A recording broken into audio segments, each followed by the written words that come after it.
paz do Senhor. Quero aqui estar dando uma introdução também em relação àquilo que o pastor já vem pregando, né, que é Atos capítulo 15, do 22 ao 41.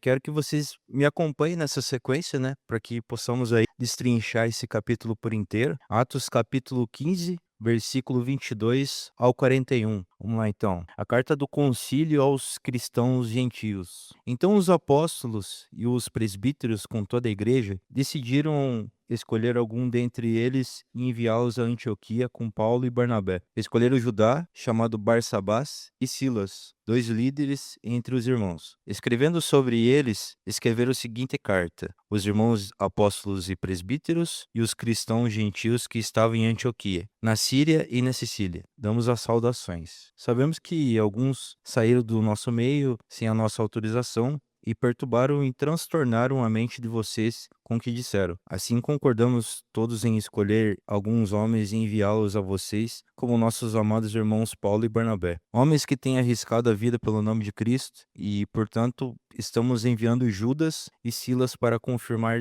verbalmente o que temos escrevido. Pareceu bem que o Espírito Santo a nós nos impor a vocês nada além do que as seguintes exigências necessárias: que se abstenham da comida sacrificada aos ídolos, do sangue e da carne dos animais estrangulados e da imoralidade sexual, e vocês farão bem entre evitar essas coisas, que tudo vá bem entre vocês. Uma vez despedidos, os homens desceram a Antioquia, onde se reuniram e a igreja entregaram a carta. Os irmãos leram e se alegraram com a sua animadora mensagem. Judas e Silas, que eram profetas, encorajaram a fortalecer os irmãos com muitas palavras. Tendo passado algum tempo ali, foram despedidos pelos irmãos com a bênção da paz e voltaram para onde eles tinham enviado. Paulo e Barnabé permaneceram em Antioquia, onde com muitos outros ensinavam e pregavam a palavra do Senhor. Aqui no capítulo 36 a gente está acompanhando também que o desentendimento entre Paulo e Barnabé. Algum tempo depois, Paulo disse a Barnabé: voltemos para visitar os irmãos em todas as cidades onde pregamos a palavra do Senhor, para ver como estão indo. Barnabé queria levar João, também chamado Marcos. Paulo, porém, não achava prudente levá-lo, pois ele iria abandoná-lo na Panfilha. Não permanecerá com eles e no trabalho. Ambos tiveram um desentendimento tão sério que se separaram. Então, Barnabé, levando consigo Marcos, navegou para o Chipre, mas Paulo escolheu Silas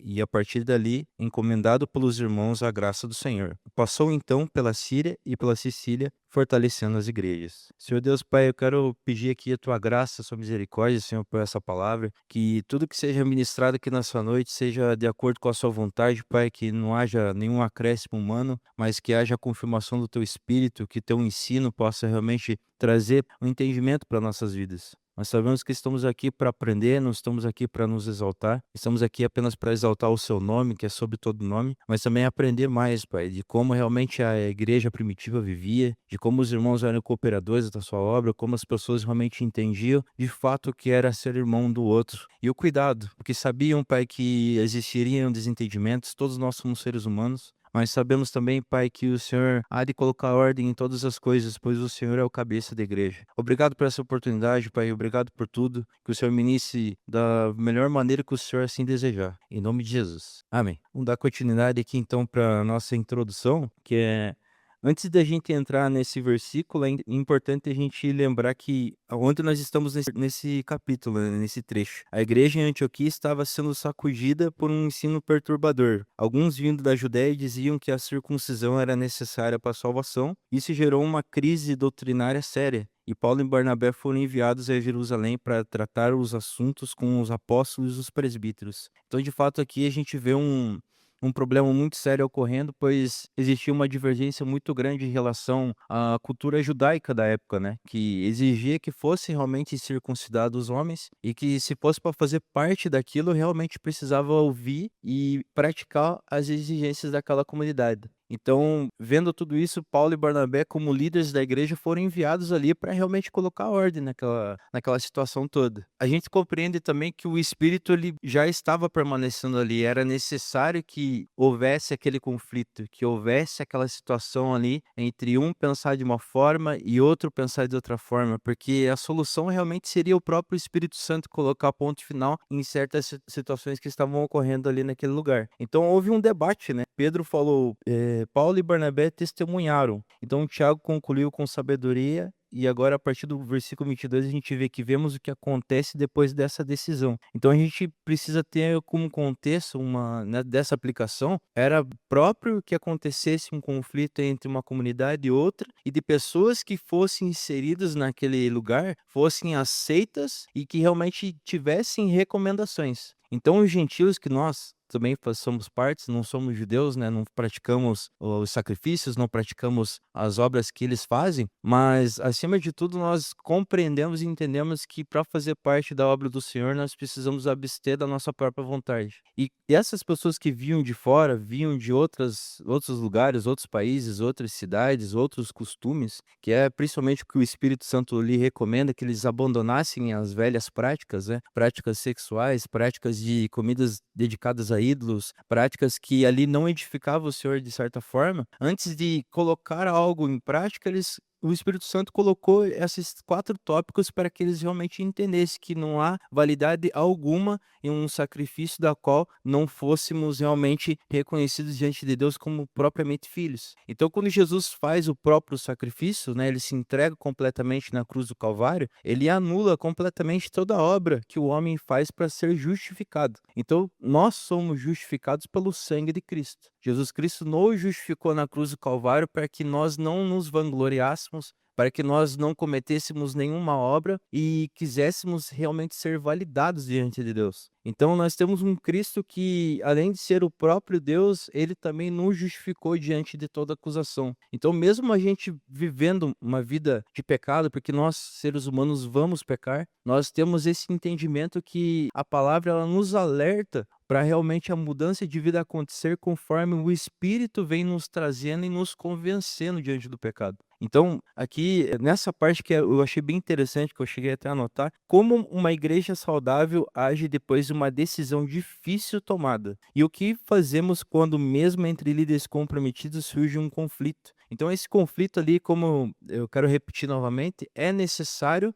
o debate de ideias, o que fosse realmente a decisão fosse o melhor possível para aquela obra. Mas quando se há o Espírito Santo no meio de decisões, para onde vamos ir, de que maneira vamos aplicar, qual que é a decisão que vai ser tomada, tudo isso é válido conforme o Espírito nos traz esse entendimento. Então esse texto aqui ele é de uma forma muito extraordinária que a igreja ela decide se unir e com sabedoria. Então, no versículo 22 a gente vê aqui: então os apóstolos e os presbíteros com toda a igreja decidiram escolher algum dentre eles. Então não foi uma decisão unânime. Não chegou um líder, um apóstolo, um pastor, seja quem for, e escolheu, ó, vai ser essa pessoa. Não. Realmente houve uma reunião, houve-se ali um debate, houve-se uma conclusão. Olha, realmente, essa pessoa aqui, ela está sendo validada para realmente fazer e executar esse tipo de obra. Então, reparando nessa construção do versículo 22, não foi uma decisão papal, não foi um líder carismático que bateu o martelo sozinho e falou, olha, vai ser dessa forma. A igreja primitiva, ela entendia que alguma dessas igrejas que existiam naquela época, que eram como se fossem seitas, eles tomavam decisões próprias que agradassem falsos deuses, agradassem a política naquela época,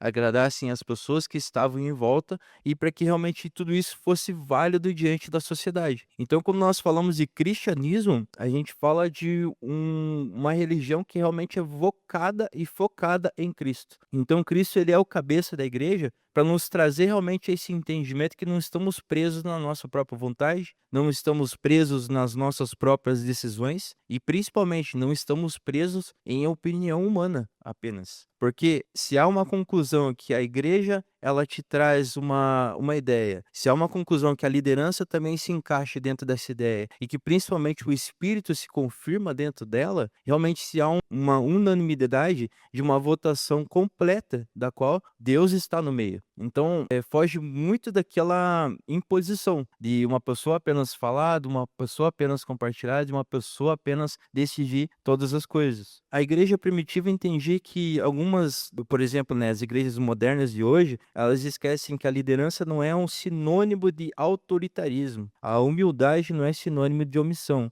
Então nós temos 2 contextos aqui, né, o autoritarismo, a pessoa que se faz autoridade, ela impõe as coisas. A humildade não é sinônimo de omissão. Então, eu sou humilde, eu estou vendo uma injustiça acontecer, eu estou vendo uma situação acontecer e eu vou me omitir porque eu não quero me meter nisso. Mas na verdade, quando a gente vê algo errado acontecer, a forma de nós intervirmos, principalmente a forma que a igreja primitiva agia, era orando. Antes de qualquer maneira, antes de qualquer atitude física ou atitude de chegar e falar alguma coisa, a igreja, antes de qualquer coisa, orava. Então, os líderes realmente se mobilizavam dessa forma, mas a igreja também, ela tomava posse daquilo que realmente era uma prática natural da igreja da época. E é uma prática natural que nós precisamos também tomar posse disso, porque se importar realmente com o irmão, se importar com a irmã, se importar com a comunidade, se importar, em doar tempo. Muitas das vezes a gente, se limita, ao algo físico, né. "Ah, eu não tenho como ajudar, eu não tenho como compartilhar, eu não tenho como ajudar financeiramente". Se a gente parar realmente para analisar, o nosso tempo é algo que nós temos de mais valioso. Então, o tempo ele vale muitas das vezes mais do que algo financeiro, algo compartilhado, algo físico. Muitas das vezes o necessitado, né, que a Bíblia sempre recomenda de auxiliarmos o necessitado, é o tempo que você tem para doar para aquela situação. A Bíblia mesmo ela dá um respaldo em relação a isso para que realmente a comunidade fosse participativa na contribuição, fosse participativa também nas decisões, fosse participativa também no entendimento e principalmente no evangelismo. É porque o que acontece? Para que outros possam conhecer, precisam se ter colaboradores para expandir. E quando você expande a obra, você maximiza isso, se você destrava de uma maneira tão valiosa aquilo que Deus quer fazer, que outras pessoas começam a compreender. Isso foge do entendimento humano. Então, se a gente nós estamos vivendo isso, nós estamos trazendo algo que alguém que não conhece começa a ter interesse, e quem gera o interesse é o Espírito Santo. Então nós não temos poder para convencer, mas as nossas atitudes se resume àquilo que o Espírito nos traz. Para desenvolver, hoje existe uma tensão dentro das igrejas, dos 2 extremos, né, o líder que decide tudo e nunca presta conta de nada, e a igreja que funciona como uma democracia pura. Mas na verdade um modelo bíblico e puro para isso é a liderança reconhecida, submetida à comunidade e a submissão da igreja como comunidade, submissão inteira ao Espírito Santo. Então, focando aqui sempre no versículo 22, escolheram Judas, chamado Barsabás, e Silas, 2 líderes entre os irmãos. Aqui diz que não manda qualquer pessoa, mandar líderes reconhecidos, isso nos ensina a realmente entender que a mensagem certa precisa ser de portadores confiáveis. E a mensagem e o mensageiro precisam estar alinhados dentro disso. A mensagem que nós trazemos para dentro das nossas vidas como cristãos, você vai oferecer algo para uma pessoa que te conhece, ou que ela convive, ou que ela entende que você já começou essa caminhada há algum tempo,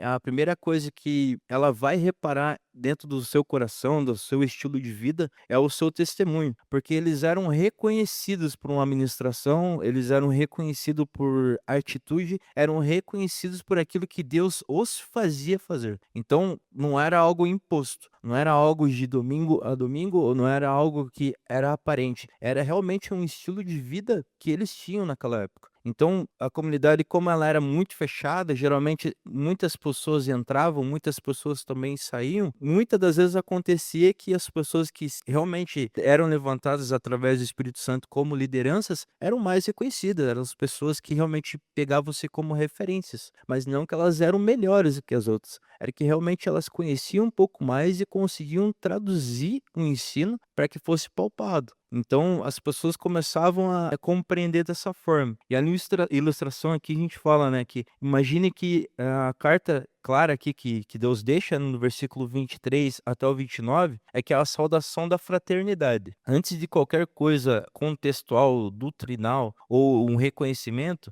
ele fala: vocês são nossos irmãos. Então eles não estão falando, vocês são autoridade, vocês são isso, vocês são aquilo. Não, eles reconhecem os irmãos como realmente irmãos verdadeiramente. Então o hábito de receber pessoas era muito comum naquela época. Porque era uma época da qual eles fugiam muitas das vezes de perseguições, era uma época da qual pregar-se realmente sobre Cristo era motivo de perseguição, pessoas eram mortas por pregar sobre Cristo, pessoas eram perseguidas politicamente, eram perseguidas socialmente. Ser cristão não era motivo de orgulho naquela época. Ser cristão era algo novo e ruim diante daquele sistema imperial. Cristo, ele realmente trouxe essa mentalidade para as pessoas que já não valia mais a pena viver a vida que eles viviam antes de conhecer o Senhor. A nossa mentalidade hoje é fixar em algumas coisas, em algumas situações, as nossas metas, e isso tudo é muito bom, como o pastor estava comentando aqui. A mentalidade de realmente se compadecer. O que é se compadecer? O que é se preocupar com a necessidade do próximo? O que é realmente se doar diante da obra? O que é realmente tentar compreender a necessidade do outro? Então, tudo isso rodeava aquela época. As pessoas desbravavam a vida umas das outras, porque eles iam para outros lugares, eles tinham outras experiências, outras culturas, conheciam outros povos, se debatiam não apenas por teologia, mas realmente ofereciam um conhecimento para pessoas que não tinham. Então, eu vou até pedir para o irmão colocar ali um slide sobre uma palavra que não sei se vocês conhecem, o que é politeísmo. Politeísmo, ele é uma crença em múltiplos deuses. Então, muitos deuses aqui, cada deus tem um domínio, né? Desde a fundação de outras religiões, outras culturas, as pessoas elas criam em outras coisas e eram devotas a certas práticas. Então, é deus da guerra, deus do mar, colheita e outras coisas. Existia também a oposição ao monoteísmo, que difere de religiões com um único Deus. Por exemplo, né, cristianismo e o islamismo. E algo também que é muito antigo, né, presente em qualquer uma das civilizações antigas da humanidade. Então isso fez parte de várias práticas, né? Seguindo ali exemplo de politeísmo, né, na Grécia Antiga existia aqueles deuses lá, Zeus e outras coisas. O Egito Antigo também tinha outros. Mitologia nórdica também é a mesma coisa. E o hinduísmo também é a mesma situação. Então tinha essa diversidade de crenças da qual realmente se acreditava-se em várias coisas. Era algo meio que regional, as pessoas acreditavam naquilo que realmente lhes dava retorno. Então, o monoteísmo realmente é totalmente ao contrário. O monoteísmo na Bíblia,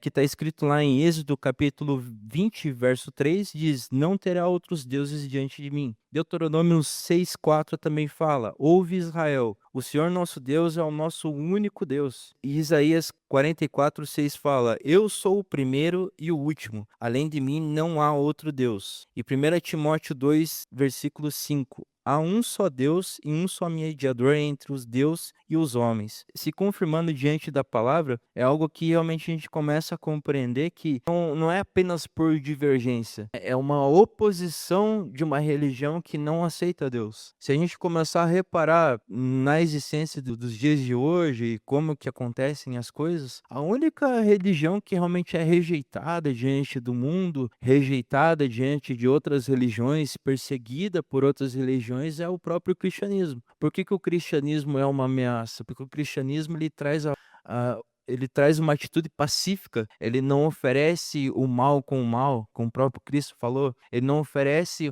uma ameaça, digamos assim, política, ele não oferece uma rebelião contra algum sistema. Então, isso faz parte daquela época e faz parte até dos dias de hoje, porque ser cristão hoje realmente precisa ser uma renúncia. Ser cristão precisa realmente entender que é necessário a gente fugir de todo legalismo, legalismo seja doutrinário, seja pessoas que tentam impor certas situações diante da igreja moderna, assim, mas também entender que Cristo precisa fazer parte dos nossos dias, independente da situação que nós nos encontramos. Então, era isso que eles tentavam trazer naquela época, né? Eles fizeram isso. E essa saudação fraternal aqui era algo que fazia eles se sentirem pertencidos O que te faz se sentir pertencido à sua família? Porque você é acolhido, né, a sua família ela te acolhe, as pessoas te acolhem, suas amizades te acolhem, as pessoas que querem o seu bem. Então, você se sentir acolhido numa comunidade é extremamente necessário e importante, porque você entende que você faz parte de algo, né. Então, a busca do ser humano em si era fazer parte de alguma coisa, é executar algo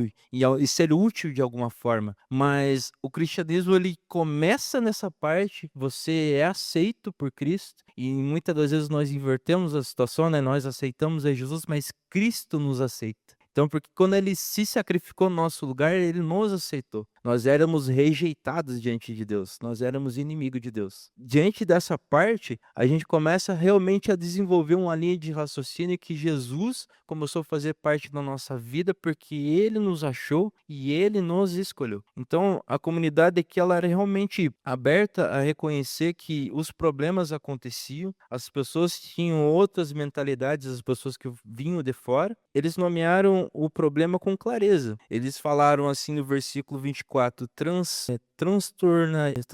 transtornariam a mente de vocês, mas não fazem uma lista dos culpados para destruir essas pessoas ali publicamente. O foco é restaurar a comunidade e não humilhar as pessoas que erravam ali. Então, essa aplicação prática aqui, quantos conflitos nas igrejas se tornaram maiores porque as pessoas aproveitaram para destruir a reputação de quem errou? A própria carta aqui de Jerusalém é um modelo de maturidade e clareza sem crueldade. Quem estava entrando sem conhecer a verdade, sem reconhecer Jesus, mas foi acolhido e daí reconheceu Jesus como seu Salvador, começou a fazer parte da comunidade, eles receberam essas recomendações, mas foram transformados de glória em glória. As pessoas começaram a ser realmente restauradas de momentos e situações. E muitas das vezes é o que acontece desde do nosso começo da nossa caminhada, quando nós conhecemos a Jesus, começamos a realmente entender por que ele nos acolheu, por que o nosso estilo de vida precisa mudar, porque tem coisas que nos puxam para baixo, nos prendem longe de Jesus, é algo que começa realmente a ter aquela sede. Se eu conhecer a verdade, eu quero que outras pessoas também conheçam. Se eles tinham um problema na igreja naquela época, eles não ficaram presos a esse problema para que realmente, o meu egocentrismo, eu preciso ser centrado no que eu acho e vai ser desse jeito. Não, eles realmente escolheram,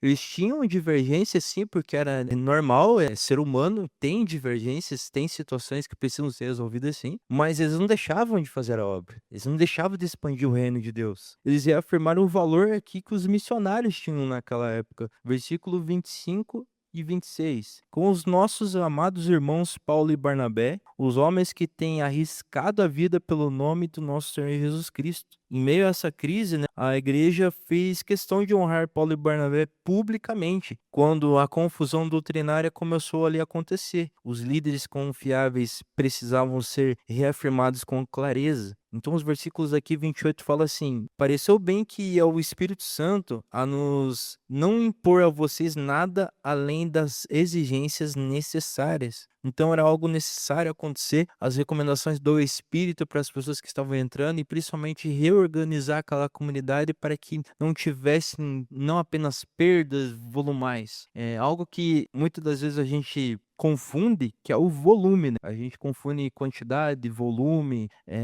situações, lugares, mas aqui eles estavam preocupados se realmente se o Espírito iria continuar ali trabalhando, se as pessoas iriam continuar crendo, porque é fácil a gente entender volume, quantidade de pessoas e situações, mas é difícil entender que se a estrutura ela começa a ser abalada, outras pessoas também iriam ser destruídas psicologicamente e espiritualmente, iriam ter perdas, mas também não iria ter ganho. O ganho que eles tinham ali era expandir a palavra do Senhor de uma forma clara e que outras pessoas também conhecessem, mas que não perdessem aqueles que já estavam. Então os líderes fossem realmente estabelecidos como alicerce daquela igreja local. Então aqui fala, essa frase é uma das mais marcantes, né, de todo o livro de Atos. Ele revela como a igreja primitiva entendia o processo da decisão. Não apenas por votação humana, pareceu bem o Espírito Santo. Não era apenas revelação individual, e ele fala ali, e a nós. Então eram duas coisas juntas que trouxe discernimento espiritual exercido em uma comunidade. Então esse discernimento, o entendimento que foi revelado para aquelas pessoas que estavam ali, era não somente pela experiência, mas também para que elas entendessem que problemas futuros também poderiam acontecer, mas que ele realmente entendesse a revelação que Deus queria trazer, que o Espírito queria trazer. Então, é um desenvolvimento que a igreja não é uma democracia onde a maioria vence, ou também não é uma teocracia onde um líder fala e todos têm que obedecer. A comunidade é discernente, né? Pessoas que buscam juntas a voz do Espírito Santo. Então, as exigências ali são mínimas e necessárias, né, até o versículo 29. A carta ela impõe em 4 exigências num contexto cultural importante: abster-se de comidas sacrificadas a ídolos, abster-se de sangue, abster-se da carne de animais estrangulados e abster-se da imoralidade sexual. Uma anotação que eu fiz aqui, ele fala aqui que a liberdade cristã é real, mas não existe no vácuo. Então, algumas práticas, mesmo que não sejam pecados entre si, podem ferir irmãos mais fracos, podem comprometer o testemunho e também, principalmente, a maturidade cristã de entender e discernir isso. Então, algo que muitas das vezes para nós não é pecado, aparentemente não é pecado, para a pessoa que está começando agora, que está começando a ter essa caminhada, pode até ser, porque talvez no mero entendimento dela começando, possa realmente enfraquecer, pessoas realmente começam a entender o evangelho de alguma forma muito principiante, então por isso é necessário ter pessoas que estejam instruídas a ensinar. Então essa palavra certa aqui que fala, né, a palavra certa produz alegria e edificação. Então essa edificação vem como o alicerce, a base da igreja e a construção. Vocês têm uma construção porque tem uma base sólida. E essa base sólida é o ensino da palavra, é a convivência, é a devoção, é entendendo que outras pessoas irão chegar, irão ter pessoas mais fracas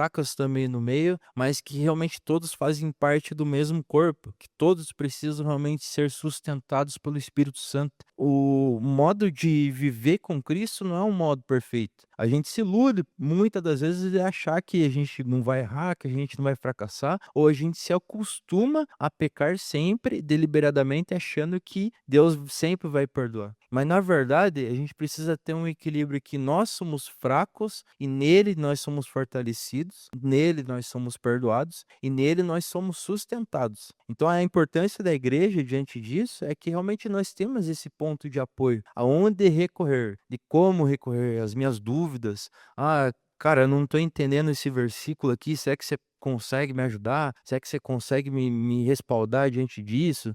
Ah, mas eu compreendi dessa forma, você acha que está certo? Então são questionamentos que a Bíblia ela te dá essa possibilidade não de você afirmar coisas, mas de você realmente obter revelação junto com a igreja, junto com as pessoas que você convive, junto com a família. Então é algo muito importante, é a palavra que ela é entregue diante de nós para realmente entendermos como o Espírito quer trabalhar. E no versículo 31 ele fala: os irmãos a leram e se alegraram com a sua animadora mensagem. Então aqui a gente tem uma sequência que eles se reuniram na igreja, não avisaram somente os líderes, não mandaram bilhetes particulares, mas entregaram uma carta que ela fosse lida publicamente. Então a reação foi da alegria, porque a crise havia sido pública, portanto a resolução também precisava ser. Então a transparência pastoral é um ato de amor.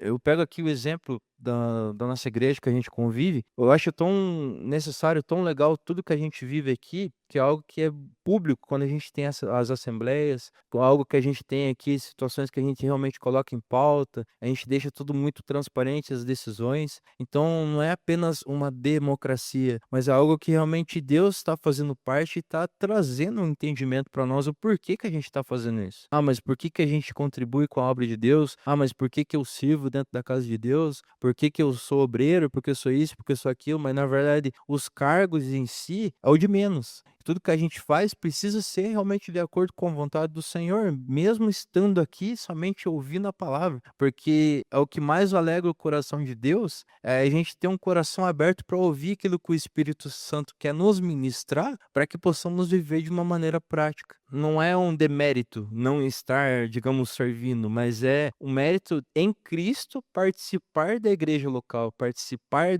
comunidade. Então não é algo complexo, é algo que, eu estou participando porque realmente eu entendo que Jesus me chamou como filho, independente, eu não mereço nada, quem sou eu por estar aqui, mas eu sei que eu sou justificado por ele. Então a justificação ela vem por meio da fé e não por obras, né. Então, entendendo aqui essa base da congregação, ele fala aqui, né, que foi desenvolvida e fala também quantas pessoas estavam angustiadas naquela comunidade, perguntando-se: "Afinal, sou salvo? Preciso me circuncidar?" A carta chegou e respondeu: "Vocês são livres, a graça de Jesus." Então ali trouxe uma afirmação que a graça de Cristo era suficiente. Eles não precisavam tomar-se atitudes como judeus para serem justificados diante do Senhor. Então, realmente foi como se fosse uma reforma, né. Foi uma reforma de mentalidade, uma expansão de pregação da palavra, do ministério de Cristo, e que as pessoas entenderam que os missionários não estavam ali apenas para levar uma mera palavra, mas para levar a própria salvação, né.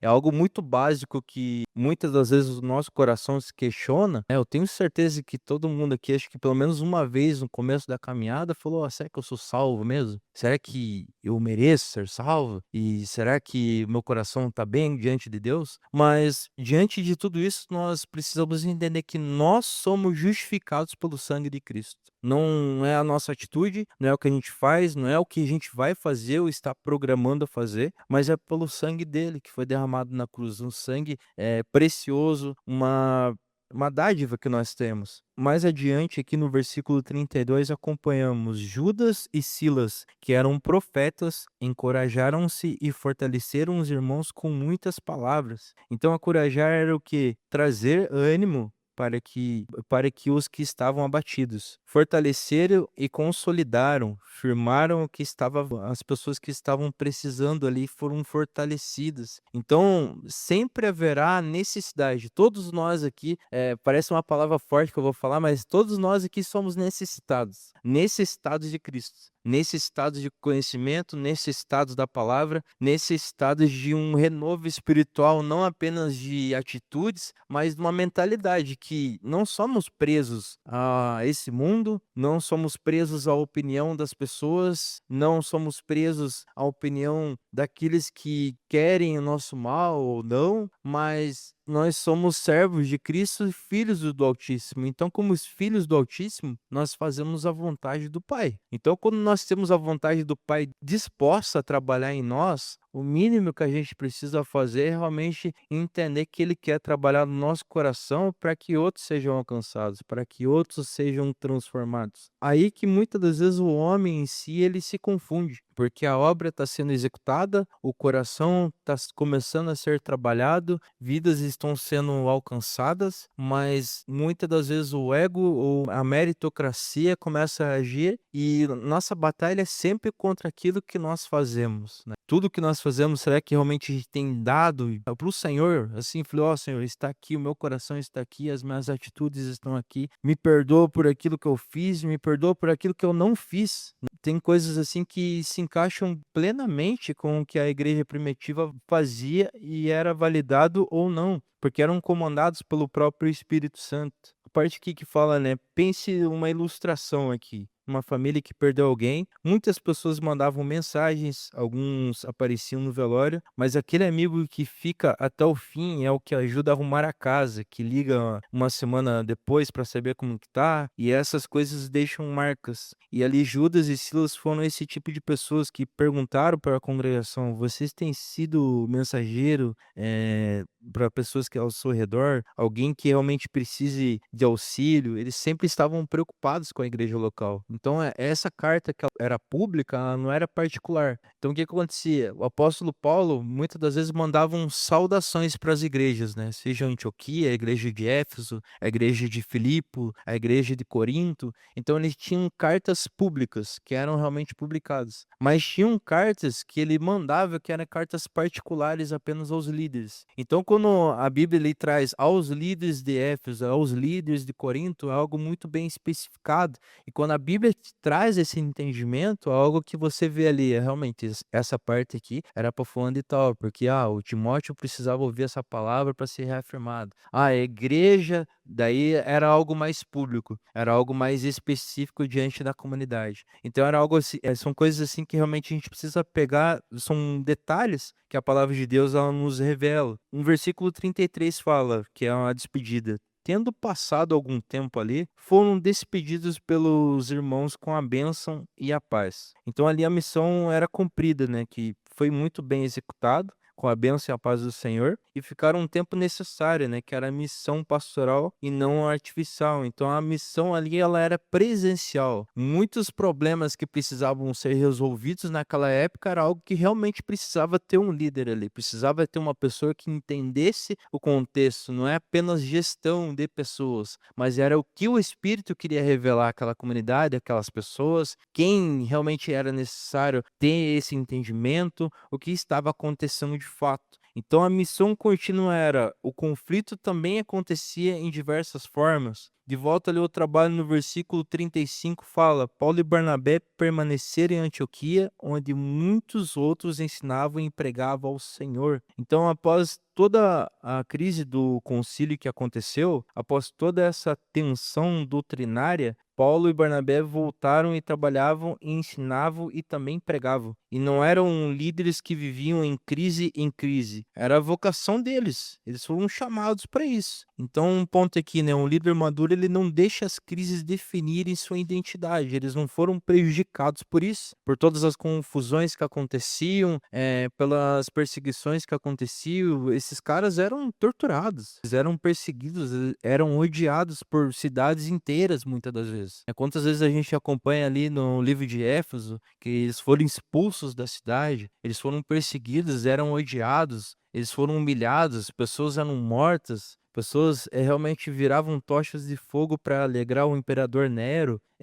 São diversas histórias assim que a gente lê e a gente muitas das vezes não acredita, mas a tortura e o ódio a Cristo diante de tudo que acontecia era um fato muito real. Que as pessoas realmente eram odiadas pelo nome de Cristo, e é uma profecia que se cumpriu. Jesus mesmo falou: vocês serão odiados em meu nome, vocês serão perseguidos em meu nome. Então tudo isso que acontecia realmente fazia parte daquele contexto da convivência deles com aquelas comunidades, com aqueles países e as pessoas com quem eles conviviam. No versículo 36, voltemos para visitar os irmãos em todas as cidades onde pregamos a palavra do Senhor para ver como é que eles estão. O coração do missionário Paulo. Então ele tinha uma memória ali afetiva, ele lembrava das pessoas, né, das comunidades, muito provavelmente tinha essa lembrança de pessoas específicas ali também. Responsabilidade, sentir que tinha compromisso com quem havia plantado ali, que eles haviam plantado.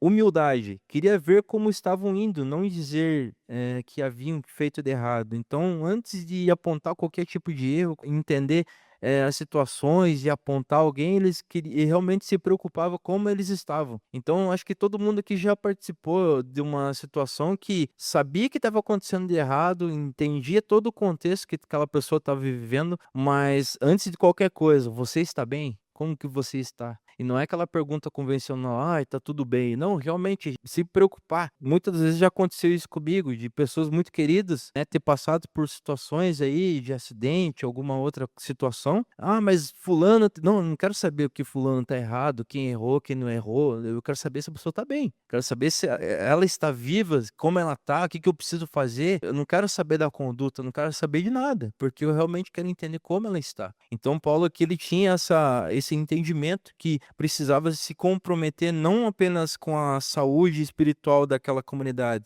mas entendendo também que era necessário viver de uma forma que aquelas pessoas fossem não acolhidas apenas, mas amadas também. E o conflito, né? O conflito sobre Marcos. Barnabé queria levar João, também chamado Marcos. Porém, Paulo ele não achava prudente levá-lo, pois ele iria abandoná-lo em Panfilha. Não permanecerá com eles no trabalho. E aqui a gente pega, né? Quem é Marcos? João Marcos havia participado de uma viagem missionária de Paulo e Barnabé, mas essa viagem lá em Atos capítulo 13, versículo 13, ele simplesmente foi embora e voltou para Jerusalém. E para Paulo, aquilo tinha sido um abandono no momento mais crítico da missão. Então, reparando aqui nessa situação, Paulo ele ficou inseguro, ele não teve nenhum tipo de revelação do Espírito Santo, o que que ia acontecer, o que que não ia acontecer, mas a convivência humana naquilo ali, realmente, ó, cara, eu acho que não vai dar bom. O cara vai participar, vai ir com você, mas a gente tá trabalhando junto aqui, seria mais interessante ir por esse lado. Infelizmente não teve um acordo, porque a posição do Barnabé foi o seguinte: Barnabé queria dar uma segunda chance para Marcos. Importante notar aqui que Marcos era primo de Barnabé, que está lá em Colossenses capítulo 4, versículo 10. Barnabé era chamado filho do encorajamento. Dar segundas chances era parte de quem ele era. Foi Barnabé quem deu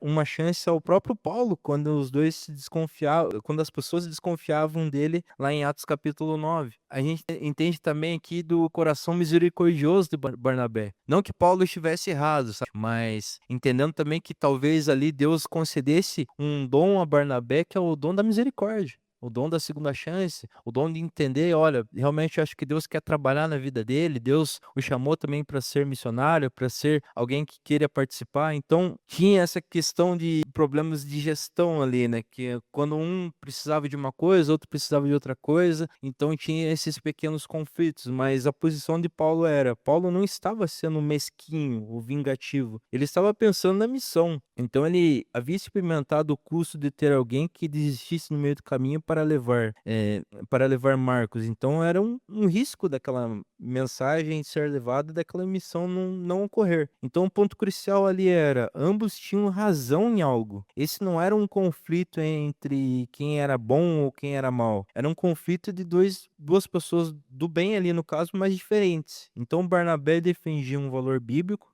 que era restauração, segunda chance e graça. Paulo defendia um valor bíblico: comprometimento, responsabilidade, excelência na missão. Então são duas coisas, dois contextos aqui que a gente pega, que um realmente entendia a misericórdia, entendia a graça, a segunda chance, mas o outro, ele tinha a questão do comprometimento, da responsabilidade, e entender que aquele ministério ali não era brincadeira, que as coisas precisavam ser executadas da melhor maneira possível. Então a gente entende que é o equilíbrio da gestão ali, da liderança, daquilo que eles precisavam viver, daquilo que a igreja precisava viver. É porque realmente, na época, muitas das vezes eles não tinham segunda chance, né, galera? Então, vai para tal lugar. Talvez o Paulo não voltasse. Talvez ele ficasse preso, talvez ele fosse morto lá por causa disso. Então, quando não se tinha essa revelação, quando não se tinha a direção, o Espírito Santo ficava em silêncio e deixava realmente as coisas acontecerem, era necessário que a igreja fosse perseguida para que eles aprendessem algo diferente e fossem destinados conforme o Espírito queria. Então, aqui aconteceram duas situações, foram dois dons ali, né? O dom de realmente conduzir a igreja de uma maneira prática,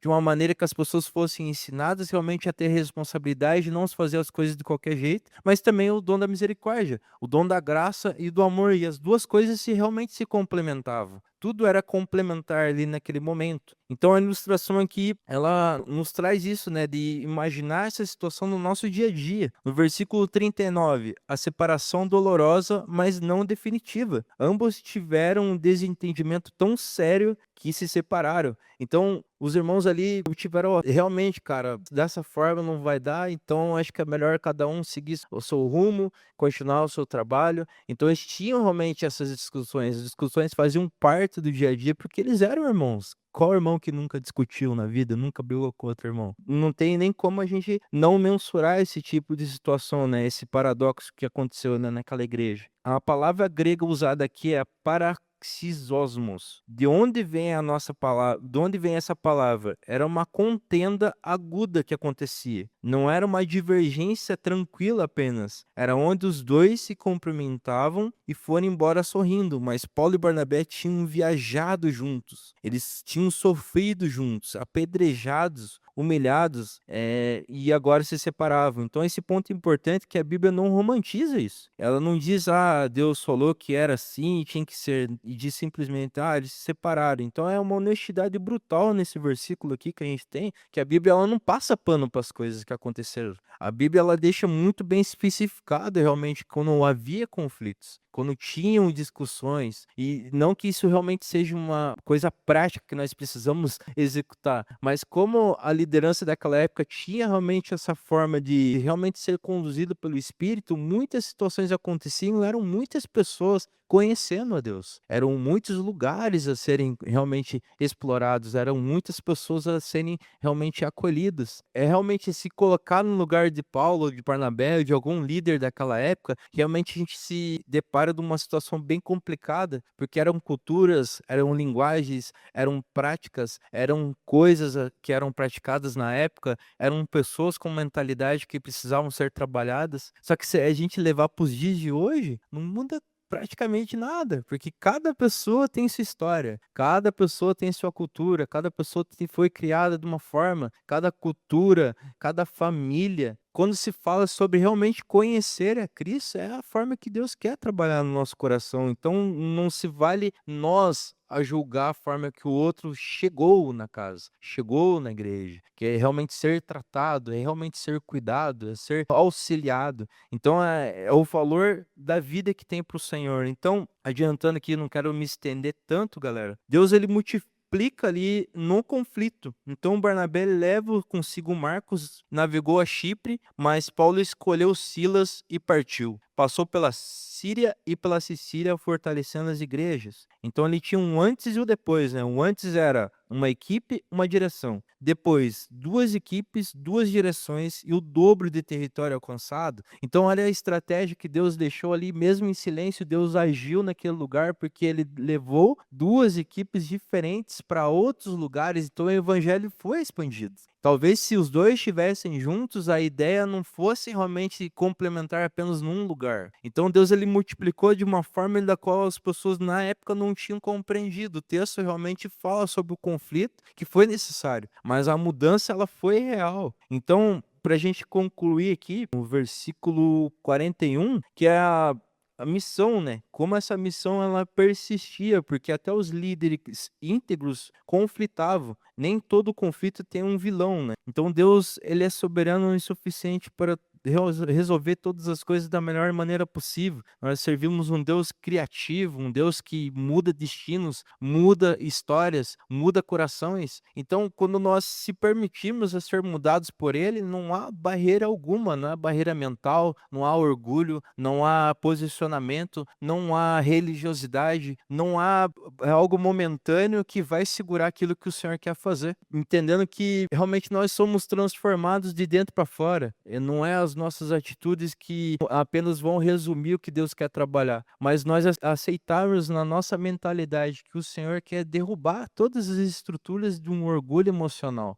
Talvez se eles tivessem sido movidos pela carne, eles não tivessem realmente resolvido essa situação, resolvido, digamos assim, porque cada um foi para o seu lado. Cada um realmente resolveu da melhor maneira que o Senhor queria trabalhar, que Deus queria expandir, e o propósito foi cumprido. Deus continuou fazendo da mesma maneira, Deus continuou realmente expandindo o evangelho de todas as formas. E aí eu quero trazer um questionamento para cada um de nós aqui, até quanto muitas das vezes nós vamos ficar presos àquilo que nós, como ser humano, acha que é correto. Será que a Bíblia ela tem sido base das nossas atitudes? A Bíblia ela tem sido base para as nossas decisões? Porque diante de todo esse texto que a gente acompanhou aqui, do versículo 22 ao 41, foram versículos rodeados de decisões. Decisões de quem eles iam enviar, decisões de qual líder seria enviado, decisão de realmente recomendar o que as pessoas precisavam aprender, decisão para onde eles iriam, decisão de como Deus iria trabalhar. Então, não decidiram por Deus, mas esperaram até o último para que realmente Deus os direcionasse. E mesmo assim, Deus ficou em silêncio. Então, ali houve a sabedoria de cada um para o seu lado e entender que Deus continuaria expandindo o evangelho. Não se prenda àquilo que muitas das vezes o seu coração carnal quer te prender. Porque a resistência moral é que,